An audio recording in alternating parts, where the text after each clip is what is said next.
Are you satisfied with your understanding of sustainability? If you are not, imagine a journey together, a pluralistic one, with academia, innovators, startups, NGOs, all looking for solutions to the greatest challenge of our time. My name is S.1E, and this is the Sustainability Journey. Welcome to another episode, and today we are going to interview an expert that is an author. He wrote the book Politics of Being, and is also a leader, an expert at the UNDP Conscious Food System Alliance. I'm very pleased to have here today Thomas Legrand. Thomas, a pleasure having you here today. Thank you so much. My pleasure, Samuel. Thomas, your CV is impressive. You have been working in sustainability for 20 years, and you are trying also to put the two words sometimes that are at odds, spirituality, sustainability, and we really want to go deeper in your thoughts and book. But our usual question to you, who is Thomas? What is your sustainability journey? Thank you, Samuel. Well, funny enough, I think my sustainability journey is very much linked to that question, who am I? Somehow. And I think it started for me 20 years ago when I was finishing my studies. I went for student exchange in Mexico and really met native spirituality there. And what I experienced was a profound reconnection to myself and to Mother Earth. And I was able to really change my life, change the direction of my life, and put at the center my own inner journey. I realized that I was able to recognize that this was really what I was looking for in my life. And this, to me, this necessarily needed to be a journey of service. And I really changed it was 6 months in Mexico. I went back for a semester in France. I took some extra courses to be able to graduate myself in a master's degree with a major in international development instead of, let's say, could have been probably international trade or something. So, and this reconnection also with Mother Earth led me a few years later to do a PhD in ecological economics and on forest conservation, and later on dedicate myself to that. And that was really out of the recognition, somehow I would say, of an insight on my true nature. There's a story I tell in my book about while being in Mexico, being in a mountain, in an indigenous community, and at some point there was a big canyon, and on the other side there was a forest.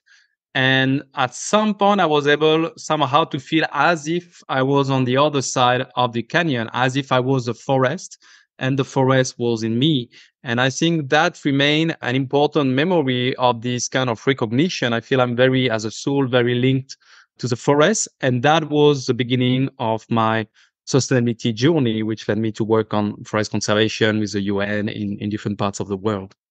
And fantastic. And you have done an impressive work. You also recall in the book and the discussions, all the story and all your journey, also the key insight and experience that shape your work. And your work, the book is one of the testament of, and a sum of all your thinking. And you intertwine sustainability, development, and mindfulness. So the politics of being, you discuss the role of politics for sustainable development.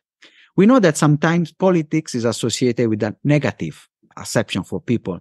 The less we have, the more we can do and get results. So which are the challenges and opportunity for development and sustainability, and which is the key theme of the book? Sure. First, I have to say that the way I talk about politics is in the sense of how we organize our cities or nations, right? So whether it is through actions by the private sector or civil society or government, there's always some kind of organization of societies. And at the moment, I feel our development paradigm has led us to organize ourselves, let's say, for economic growth. That has been our main understanding of development. And in my own experience as an environmentalist, we could say, I've come to the conclusion that there is little we can achieve within this overall development paradigm, and I would say also which is linked to a certain mindset, worldview, very influenced by modernity, we could say, and values such as materialism, individualism, anthropocentrism, etc.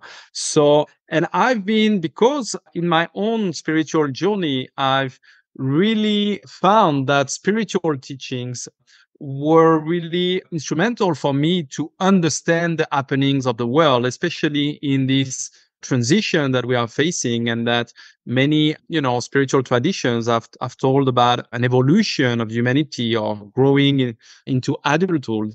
And I think that really explains what we are living through. And so I've come with that question when I was starting to work on the book in 2012, what is a wisdom-based approach to development? And I found this answer in the Earth Charter, and it has been endorsed also by many wisdom traditions and the interreligious movement.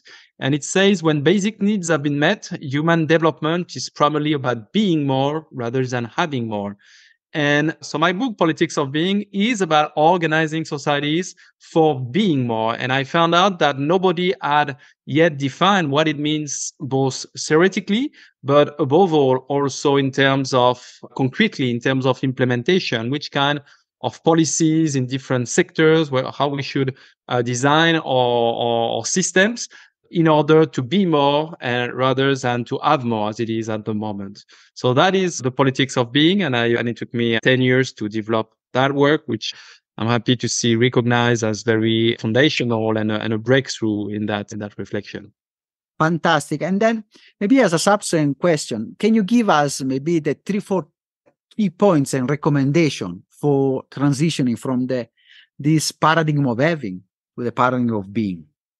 So in the book, I have 9 sectoral chapters. So I have specific policies, mainly most exclusively based on existing examples about how to organize societies in these 9 sectors. So, just to give you a few of them, the importance of early childhood. Let's say we know, psychologists know, that is the basis for human development. That is the basis also for our positive contribution to society. And there are economic studies that show that, every dollar invested in that gives a lot of return for society. So, and that can translate into parenting programs, parental leaves, for example. How do we detect, manage, treat, trauma or adverse childhood experiences? For example, that's one thing. Of course, another thing would be about an education. So we have been, filling brains with knowledge. That has been the main focus of education, let's say, until now. And an education for being, there's a lot of different approaches that are existing. How do we cultivate character, value, capacity for resilience and well-being, and showing that it also contributes to good academic results, right? So there's a lot of approaches in education. Nature's rights is very important because, politics of being is not only about human beings. We are recognizing we are part of the Earth community, and all beings are rights that have, we human beings have human rights, and every kind of being have their kind of own rights in accordance with their nature. So, and yeah, I would say in terms of governance, because when we talk about politics, often people think it's only about governance. Governance is very important. I think it's about deepening democracy right now, or we can call our democratic systems as competitive adversarial democracy, and they prompt polarization by design. And yeah, they need to evolve with more deliberative, direct democracy. There's a lot of recommendation I have in the book. And also it's a good example of my methodology because it brings together what at some point were how wisdom traditions, in that case, the Baha'i tradition and their organization for their communities, and scientific work talks about intelligent governance and identified an ideal model of governance, which has very similar features with the Baha'i governance systems that was prophesied to be a kind of blueprint for humanity to adopt in the future. So yeah, just a few examples of what it means. Fantastic. And I'm sure you have aroused curiosity also to go a bit deeper. And I want now to ask maybe a subsequent question.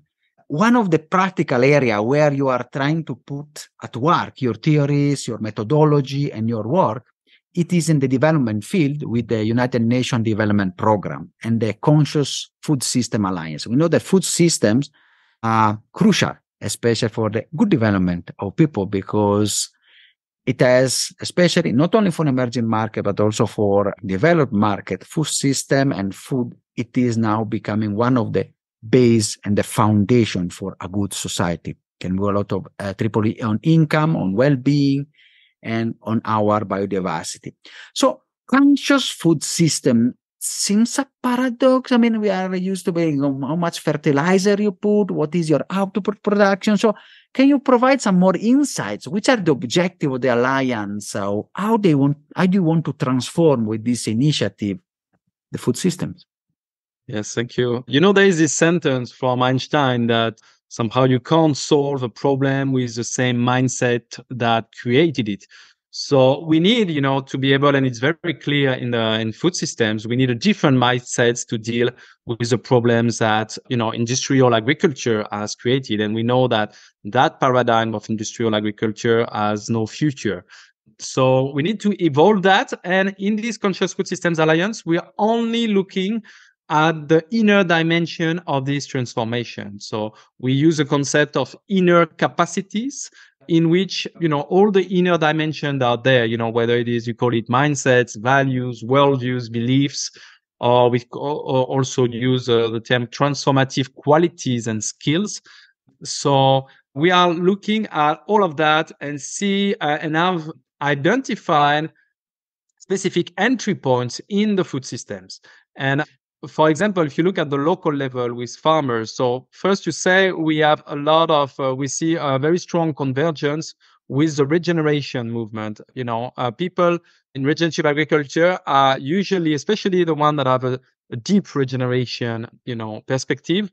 They are very clear that regeneration is not only about adopting specific farming practices, managing soils better, etc. It's also a change of mindsets and worldview, especially working from nature, with nature, of which we are part of, rather than against it, as industrial agriculture does, right?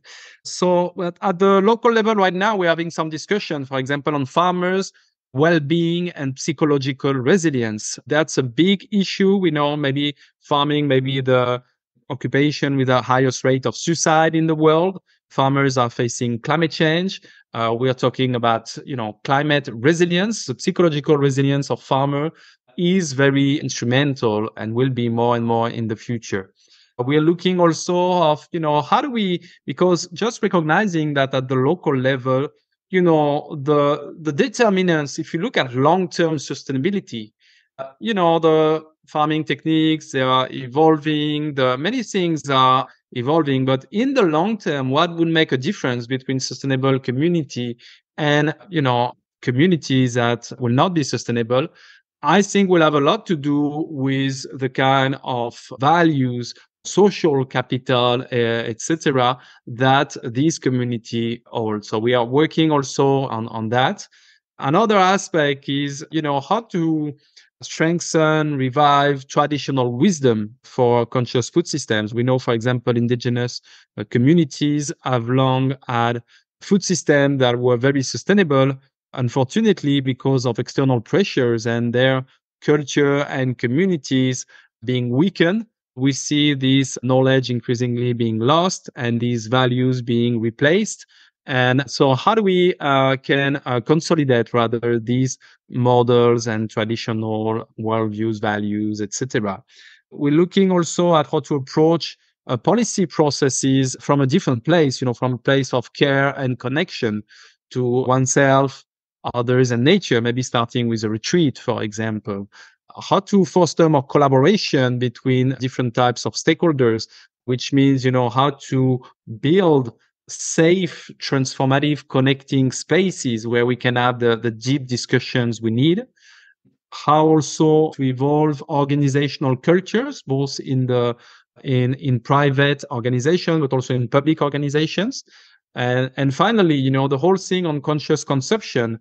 we know there is a link between mental health and sustainable and healthy diets. And there are some practices like mindfulness and mindful eating that can, help with that. And finally, we also see that a lot of traditional food cultures, especially in the global south, are being depreciated with social status being associated with Western imported food. So how we can change that? So these are the questions and discussion we're having. And we see a lot also of interesting models among our members that are, showing great results, harnessing the power of inner transformation for their work. Fantastic. And it's really, when you were discussing many of the things also I see, and every single day I touch with discussing with farmers, the problems and that. So it's really such an important transformational path. And I'm sure the people usually want to know, and how this is in practice. Can you share some impact story, outcomes from your work on this conscious food system? How you are trying to change this narrative and counter this extractive agriculture to the a more regenerative agriculture? Sure. So, yeah, I can give you some examples, but also to notice that what we have found is that it sometimes is difficult to communicate for people to understand. They have to experience it. And we have seen, we had this year our strategic retreat with some 40 partners. It was only 3 days, but I know a few people have told me they were found all very transformative. And some of them told me it was a life-changing experience, just in 3 days. So it's really about, how you convene and one have to experience that feeling of connections and possibilities that arise. But let's say in our partners, I can tell the story, for example, of CCAM, which is one of our partners in Egypt. And in the last 50 years, they have greened the Egyptian desert through biodynamic agriculture. And all of their approaches are founded on this inner work. So when the founder of this NGO, and now it's a social enterprise group, we could say, with different social businesses, I think he came with a tractor and a piano, because, for him, it has to do, both were needed. You need the inspiration, the personal transformation, the cultural part. And that's what they are also bringing to the farmers they are working with.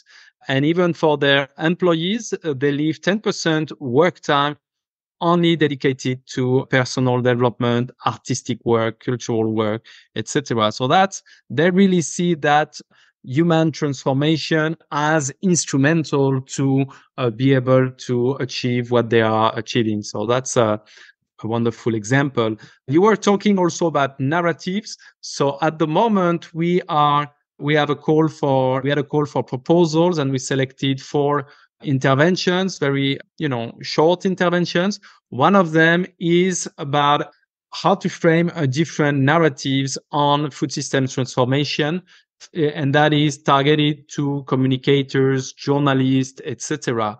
So we really see, often the narrative are based on some implicit assumptions about, how things work. And we really want to change that, to find stories that are more empowering, that also recognize the importance, of this inner dimension, the way we look at things, we understand the world, we make sense of the world, to find much more positive and transformative narratives. And fantastic. I really like, and it's such an important also way, how way you define the narrative, how you shape. Mine is also the first step on education, the masses, and not only the people that are more concerned and in the niche of the sustainability and work. And especially from going from the small to the bigger one, to the wider perspective. You have now, your observatory is a privileged one. You have written books, you have been in sustainability, you are the forefront, you are a leader of many changing, shaping, experiencing and proposal. So how do you perceive the evolution of our economic paradigm in the future? How do you see the sustainability effort Are we reaching our results? So do you see shifts, or we are still lagging behind? Uh, I think we are still lagging behind. Of course, I mean it's a huge transformation that we need to do. So, and by nature, this is not easy. We see some changes, for example, in renewable energies, where market incentives make it more and more directing more and more investments towards cleaner energies for the moment. But I think, as I said, while we don't have a deeper change of paradigm, and that relates directly to our own mindsets and worldview. So my sense is that we see as at an individual level, we see people, you know, having their own kind of awakening, we could call it, and changing their life and aligning themselves with, more positive trends and goals in societies. And I think the transformation we need is, because of the challenges are so great, that the transformation we need is so deep. And what is happening in some individual journeys needs to be reflected also at the collective level. That means we need to redefine our priorities, our objectives as societies, and away from economic growth towards what I call being, or we could say collective flourishing. And I think we are very far away from that yet, but you know, I I do see very rapid changes also in that kind of understanding. The more we realize how deep is a problem, the more we are looking for deeper solutions, and getting, I see a lot of recognition, for example, in the work we do at with the Conscious Food Systems Alliance. Probably would have not been possible a few years ago. We started just during COVID, when people were really recognizing that business as usual is no longer an option, and we need to look for innovative solutions. So I think we are entering a period of disruption and very deep crisis that should lead us to very profound changes. Mm, And trailing on that, we are in a world still in its infancy, but the world will be increasingly in the next maybe 30, 50 years. Maybe 2041 is a book that I've just recently read. Will be more driven more and more by artificial intelligence. And for some thinkers, human, and we see we have hundreds of biases. We are imperfect people, so machines can nudge towards better behaviors and work. But some other people say, is this the humanity we want? How also this transformation where a world driven by intelligent and machines, and which can be the role of this being, which is the role of our human nation, how we can flourish in that world, and how how do you see from your observation work this relationship? Sure. Well, I think AI basically is redefining what is the kind of value added we can have as human beings, what makes us different from machines.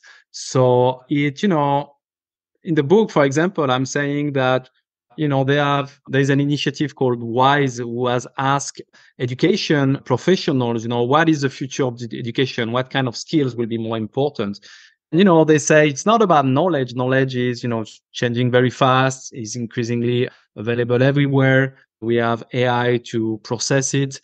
And they say, no, it's rather about personal skills, that are the ones that will bring us, the real added value in that new context shaped by AI, etc. So at the end, even AI is only a tool, there are humans behind it. So it all depends, how do we or capacities to make good use of it. I think it's Yuval Noah Harari, the writer of *Sapiens*, etc. He said, that is why for him, he said each dollar we invest in AI, we should invest $1 in developing human consciousness, because we are becoming so powerful. We have we have developed our power or technological capacities, but we have not developed the kind of wisdom, consciousness, ethics we need to manage that power. And that is why this power is increasingly becoming destructive and even threatening ourselves. So, there's an interesting trend also about AI for good. And we have been in touch with people developing AI chatbot, and they have offered us. Right now, we are working within the Conscious Food Systems Alliance on an AI chatbot. And what they have done, they are talking about compassionate AI. And what they have done is, they have developed some chatbot where they took a lot of spiritual teachings and they converted that in a chatbot. So, in the future, you can have even a personalized, spiritual coaching through an AI chatbot, because it all depends, the kind of information you put in that AI chatbot. So we'll be working on that. And I think there is a lot also of, positive opportunities with AI, but it all depends on, the kind of mindset and thinking that is behind these aspects. If it's all always driven by profit, it's likely that it will create a lot of problems in our societies. If it's driven by our hearts and our desires to make positive contribution to society, then we can really have development of AI for good. Yeah. Fantastic, fantastic, Thomas. The choice is ours. Again, as in the book, from having to being, and which is the choice and the path we are having.